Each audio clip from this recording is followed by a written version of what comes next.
Fala, meus queridos, como vocês estão? Espero que estejam todos bem e sejam bem-vindos a mais uma aula. Matheus, mais uma vez falando com vocês. E esse vídeo é muito especial porque eu vou falar sobre um assunto muito importante e que eu acho muito massa quando estamos estudando aí Linux, que é o que? Permissões de arquivos, beleza? Permissões de arquivos. Um assunto importantíssimo e que eu acho muito legal discutir com vocês. Eu gosto bastante desse assunto, beleza?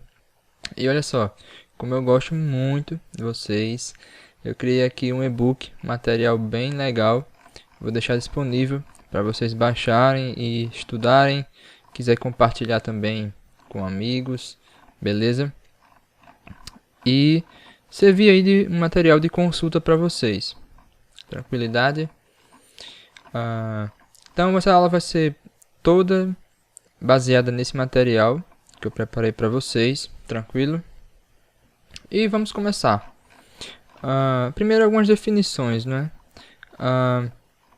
As permissões no Linux, assim como em qualquer outro sistema, mas eu gosto muito de falar que no Linux, uma das características mais importantes e mais interessantes do Linux são as suas permissões, certo? E é isso que torna o sistema Linux um sistema muito sólido, muito seguro, beleza? E o sistema de permissões de arquivos, ele serve para manipular, para proteger arquivos de acessos indevidos e não autorizados, tranquilo? E também evita que alguns softwares ou programas mal intencionados consigam aí manipular arquivos, manipular outros programas, certo? Apagar, executar, enfim. A gente consegue proteger nosso sistema desses programas mal intencionados também, sabendo trabalhar com permissões de arquivos e manipulações, o famoso change, né? Alterações. E um dos conceitos muito importantes que a gente precisa dominar são esses aqui, ó, os conceitos de donos, grupos e outros. Beleza? Donos, grupos e outros. E aí, no Linux, existem três personas, certo? São três personagens que a gente pode chamar de personas, que são definidos por padrão na hora de criar, de manipular permissões no sistema. Tranquilo? São esses aqui, ó, os donos ou usuário, tranquilo? Grupos e outros usuários. E aí como é que a gente define eles? A gente associa o U, certo? A inicial U para donos, o G para grupos, tranquilo? E o O, certo? A letra O para outros usuários, vem de other, beleza? U de user e G de groups mesmo, do inglês. Aqui nós temos algumas definições, certo? O dono, ele é o usuário que cria o arquivo ou diretório. Então, a partir do momento que eu crio um diretório ou eu crio algum arquivo, eu automaticamente passo a ser dono desse arquivo ou esse diretório. E aí esse arquivo, o diretório, ele pode pertencer a um grupo. Então, se eu quiser, por exemplo, que vários usuários tenham acesso a um arquivo, a um diretório, eu posso criar um grupo com esses usuários e poder aí manipular essas permissões baseadas no grupo, beleza? No grupo de usuários. E temos os outros, que são todos os outros usuários, aqueles que não pertencem a nenhum grupo e que também não são donos de um arquivo, por exemplo. E aí, uma informação aqui adicional, para saber mais, nesses arquivos aqui, ó, é o PSWD e o group, certo? Lá nos arquivos de configuração do /etc, eu tenho acesso às informações, certo? As informações armazenadas de usuários e dos grupos, respectivamente. Show? E agora seguindo com as permissões. As permissões também são dadas em três tipos. O R, que significa read, leitura em inglês, certo? É a permissão de leitura para arquivos, listagem de diretórios. Por exemplo, se eu não tiver a permissão de reading, de leitura em um diretório específico, eu simplesmente não vou conseguir, por exemplo, usar o ls para listar o conteúdo. Entendeu a importância das permissões? Também temos aí o write, que tem esse tipozinho aqui do W, que é permissão de gravação e escrita em arquivos. Ó, no caso dos diretórios, se eu não tiver essa permissão de escrita, eu não posso gravar arquivos ou pastas dentro de um mesmo diretório. Então, para que isso aconteça, eu preciso ter a permissão de escrita. E a última, mas não menos importante, é a permissão de execução. A gente define aqui com um xzinho, certo? De execute. Então, essa permissão de execução, ela se dá em scripts, em arquivos, não todos os arquivos, claro, mas arquivos que têm essa finalidade de ser executável, certo? De ter essa função de execução, e programas executáveis de forma geral. Seguindo aqui no material, temos aqui um exemplo muito importante. Por exemplo, as permissões, como a gente já estudou, a gente pode listar as permissões de arquivos e diretórios da seguinte forma, usando o ls-ll, certo? E a gente vai ver isso na prática. Por exemplo, ó, eu tenho aqui um container, certo? Estou aqui logado em um container Debian, usando o Docker, certo? Deixa eu aqui limpar a tela. E eu posso dar um ls, ó, -la, certo? ls-la, da mesma forma que eu tenho aqui. Então eu vou dar aqui um comandozinho, ó. Já melhorei aqui o terminal, deixei um pouco mais visível, mais legível aqui aumentei aqui a fonte. Então, por exemplo, eu vou dar um ls-la, ó, ele vai listar aqui para mim todo o conteúdo do meu diretório, certo? As pastas, tudo mais. Ó, vou dar um pwd, quem lembra desse comando? Pwd para listar o diretório, eu estou no /users. Eu vou regressar aqui, no cd 2 pontos. E agora sim, estou no diretório raiz, tranquilo. Então, olha só, eu tenho aqui os diretórios, certo? As pastinhas que compõem aqui o meu diretório atual, beleza? E eu tenho também as permissões, ó. A gente vai ver mais na frente o que significa esse D, certo? Mas nós temos aqui o rwx, dizendo que para esse arquivo aqui, por exemplo, para essa pasta sbin, o usuário root, certo? O usuário root, ele tem permissão completa, ó, permissão de leitura, escrita e execução. O grupo tem permissão apenas de leitura e execução para essa pastinha aqui, certo? Ó, para essa pastinha aqui. E os outros usuários têm a permissão de escrita e de execução, tranquilo? Aqui eu tenho uma noção de que o usuário é o root e o grupo também é root, certo? Ele pertence ao grupo root. E nós temos aqui outras informações aqui também, por exemplo, a data e hora que esses arquivos foram criados ou alterados pela última vez, tranquilo? Então, voltando aqui para o arquivo, nós temos aqui o rwx, que significa as permissões do dono ou usuário, esse primeiro, certo? Esse primeiro binário aqui.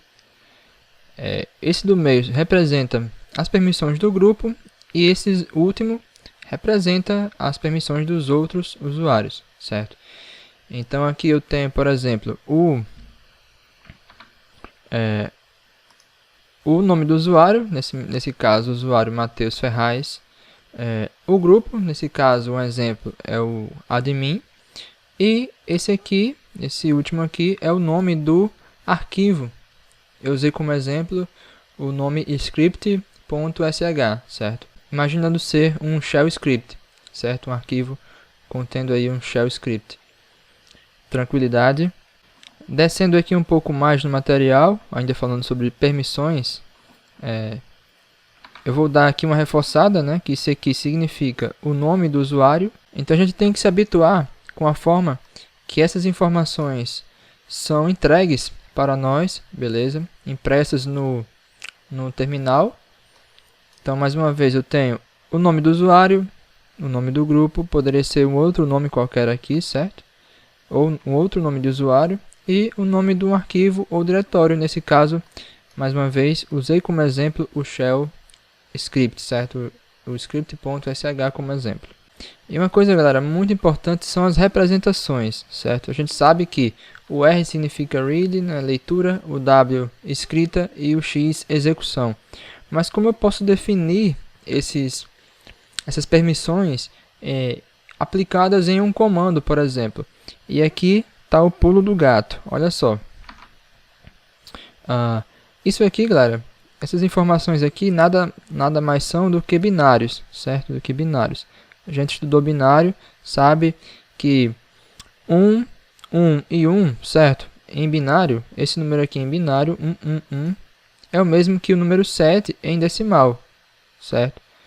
Ó, aqui eu tenho 1, aqui nesse segundo tenho a representação do número 2, e aqui esse terceiro tem a representação do número 4. 4 mais 2 mais 1 resulta no número 7. Mesma forma aqui, ó. Porque eu tenho aqui o 0, Mateus, ao invés do 1, mais uma vez? Porque nesse caso você percebe que tem um tracinho, ó. Esse tracinho significa que a atribuição de execução não foi passada para o grupo, certo? Para o grupo. Então, eu só tenho no grupo a permissão de leitura e escrita. Tá ficando claro? Tô percebendo aí que você está entendendo. Então, olha só. A permissão é apenas de leitura e escrita para o grupo. Eu não tenho de execução. Tá faltando um xzinho aqui. Ó, tem um traço. Então, esse traço significa que eu tenho aqui um 0. Ou seja, eu não tenho representação binária. Então, se eu quiser representar essa mesma permissão apenas de leitura e escrita para grupos, eu represento com o número 6. Não é tranquilo? Não é fácil? É muito fácil, Mateus. Olha aqui agora. Se eu quiser representar apenas a permissão de leitura, no caso, nesse exemplo aqui, para os outros usuários, eu defino simplesmente com o número 4, que é a representação binária para essa permissão. Nesse caso, eu tenho apenas o 4 e o 00, certo? E o 00. Significa dizer que eu não tenho a permissão de escrita e nem a permissão de execução, apenas a de leitura. Mateus, e se fosse 0 ao invés do 4? Significa que eu não tenho permissão alguma, nem de leitura, nem de escrita, nem de execução, entendeu? Mateus, e se eu tivesse apenas o 700? Ó, 700. O que a gente poderia entender com essa informação? O primeiro 7, lembrando que é do grupo, que é do dono ou usuário. Então, o usuário ele tem permissão total. O grupo ele não tem permissão nenhuma. E no caso dos outros usuários também, não tem permissão nenhuma. Poderia facilmente atribuir esse nível aqui de permissão se fosse de meu interesse. Tranquilo? Tá ficando claro, né? E aí, galera, uma coisa assim que é muito legal também que a gente entenda é a questão que eu representei aqui como um tracinho. Ó. Esse tracinho aqui no início, ele significa que eu estou me referindo a um arquivo.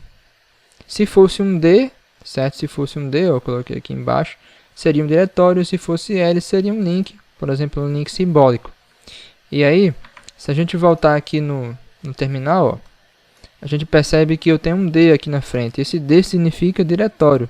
Eu estou tratando esse SBIN aqui, quer dizer um diretório, uma pastinha, certo?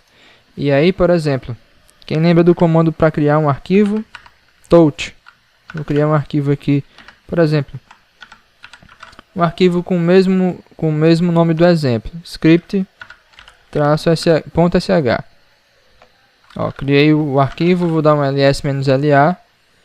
Ó, e você percebe que agora eu não tenho mais um D, eu tenho um tracinho que representa que eu estou falando aqui estou tratando de um arquivo, não mais de um diretório.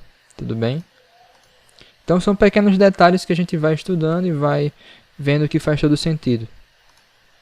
Voltando aqui para o material, vamos falar agora um pouquinho desses dois comandos. Esses dois comandinhos que são amigos, certo? Um é amiguinho do outro. E é importante que a gente entenda o uso desses dois comandos também, certo?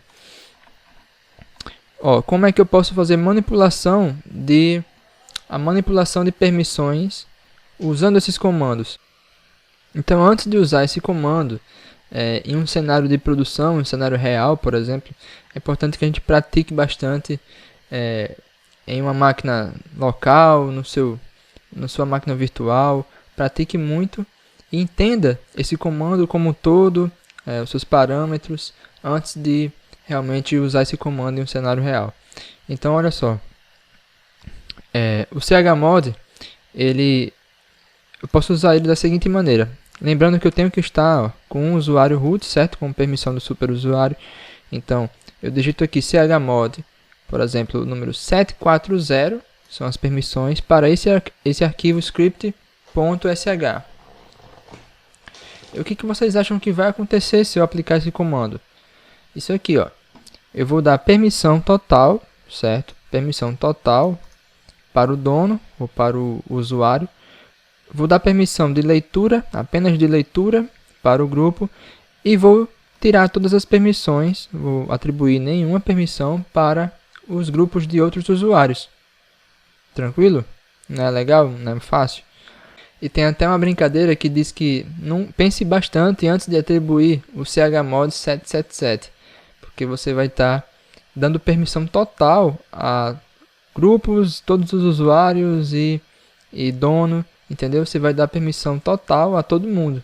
Então, pense bastante antes de aplicar um comando como esse. E uma outra forma de usar o comando chmod é, por exemplo, essa sintaxe aqui, uma sintaxe um pouco mais enxuta. Seria o chmod o mais r, certo? O o é de other, certo? De outros usuários. E o mais eu estou atribuindo uma permissão r de readme, de leitura. Eu poderia, por exemplo, fazer o o menos r, se eu quiser tirar a permissão de leitura desse grupo ou desses outros usuários. Tranquilo? Lembrando sempre de passar aqui o nome do arquivo ou do diretório que eu quero trabalhar, certo? Que eu quero estar manipulando. Já o show, galera, ele possibilita a mudança de dono, certo? Mudança de dono de um arquivo ou de um diretório. Posso também mudar o grupo a quem pertence esse diretório ou esse arquivo. Então, por exemplo, eu posso aplicar aqui o show Danilo, é o nome de um nome de um usuário que eu usei aqui como exemplo, script. Então, por exemplo, se eu aplicar esse comando, eu estou tirando esse script da minha permissão, certo? Não serei eu, mas o dono desse arquivo, e sim o usuário Danilo, tudo bem? Posso usar também uma série de parâmetros nesses dois comandos. Por exemplo, no show eu posso usar o "-r" para fazer uma mudança recursiva. Então, por exemplo, se eu tiver esse arquivo aqui, essa pasta de teste, e essa pasta de teste, esse diretório, tiver vários subdiretórios, várias pastas, e eu quiser passar todos esses arquivos, todas essas pastas para Danilo, para tornar Danilo o dono, simplesmente eu digito show "-r" Danilo espaço o diretório final. Não só o diretório teste, como todos os subdiretórios passarão a ter agora o Danilo como o owner, certo? Como dono. Ficou claro isso? Então, só para fechar aqui, ó, vamos praticar um pouco. Eu tenho, por exemplo, aquele comandinho, aquele arquivozinho que eu criei, ó, script-sh,